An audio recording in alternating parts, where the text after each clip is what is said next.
Raja Singh రాజీనామాను BJP అధిష్టానం ఆమోదించిన నేపథ్యంలో ఆయన ఎమ్మెల్యే పదవిపై నీలి నీడలు కమ్ముకున్నాయి. గోషమహల్కు ఉప ఎన్నిక అనివార్యమనే వార్తలు చక్కర్లు కొడుతున్నాయి. బీఆర్ఎస్ ఎమ్మెల్యే మాగంటి గోపీనాథ్ మృతితో ఖాళీ అయిన జూబ్లీహిల్స్తో పాటు గోషమహల్కు కూడా ఎన్నికలు జరుగుతాయనే ఊహాగానాలు వెలువడుతున్నాయి. త్వరలో జరగబోయే బీహార్ ఎన్నికలతో పాటు ఈ రెండు నియోజకవర్గాల్లో ఎన్నికలు నిర్వహించే ఛాన్స్ ఉందనే వార్తలు కూడా వెలువడుతున్నాయి.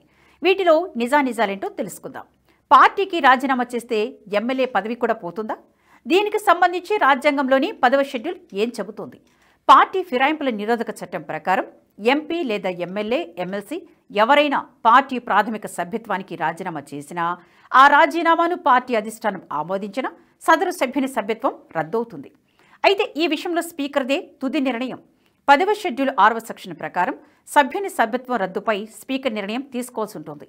ఈ నిర్ణయం తీసుకోవడానికి ముందు పార్టీ అధినాయకత్వం స్పీకర్కు లేఖ రాయాల్సి ఉంటుంది.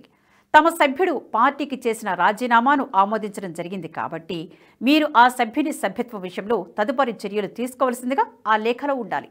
పార్టీ నాయకత్వం నుంచి లేఖ రాని పక్షంలో అది పార్టీ అంతర్గత విషయంగానే ఉంటుంది. అలా లేఖ వచ్చిన తర్వాత కూడా సదరు సభ్యుని గుణగణాలను పరిగణలోకి తీసుకొని స్పీకర్ నిర్ణయం తీసుకోవాలని 10వ షెడ్యూల్లో స్పష్టంగా ఉంది.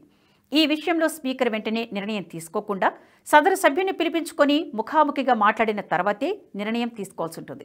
రాజాసింగ్ రాజీనామా విషయంలోనూ ఏం జరుగుతుందనేది సస్పెన్స్గానే ఉంది. ఎందుకంటే రాజాసింగ్ పార్టీకి చేసిన రాజీనామాను పార్టీ జాతీయ నాయకత్వం ఆమోదించింది.